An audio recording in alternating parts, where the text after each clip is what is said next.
Les forces de la police fédérale irakienne avancent vers Tal Afar. La ville, qui a été sous contrôle de Daesh pendant 3 ans, est maintenant entourée de différentes branches des services de sécurité qui ont commencé leur offensive dimanche.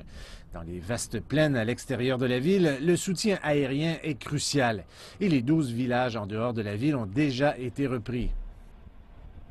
Nous sommes maintenant sur la route principale qui relie Mossoul à Tal Afar à travers la jonction de Kessik.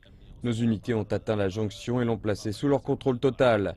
Maintenant, comme vous pouvez le voir, l'équipe d'ingénierie de la 16e division d'infanterie débloque la route pour ouvrir une ligne d'approvisionnement pour les troupes. La ville de Tal Afar a joué un rôle important pour Daesh, permettant d'acheminer les approvisionnements et les armes de Syrie en Irak. Alors que ces routes d'approvisionnement ont été coupées pendant quelque temps, les militants seront bien préparés. Et même s'ils sont encerclés, ils vont probablement livrer une féroce opposition. À l'intérieur de Tal Afar, nous avons des informations selon lesquelles il y a des combattants de Daesh, arabes et étrangers. Nous estimons qu'il y a environ de 1000 à 2000 combattants de Daesh dans la ville et environ 10 000 civils. Tout comme ce fut le cas dans le cadre de la bataille pour reprendre Mossoul, les civils vont subir les contre-coups des combats. Des pénuries de nourriture et d'eau sont signalées dans toute la ville.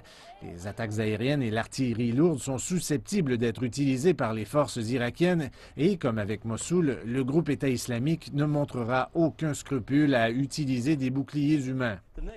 La prochaine étape de la bataille pour chasser Daesh d'Irak est maintenant bien engagée et après leur victoire à Mossoul, le moral au sein des services de sécurité irakiens est élevé. Mais il y a peu de signes que les militants du groupe armé État islamique abandonnent et ils savent qu'ils font face à de longs et féroces combats.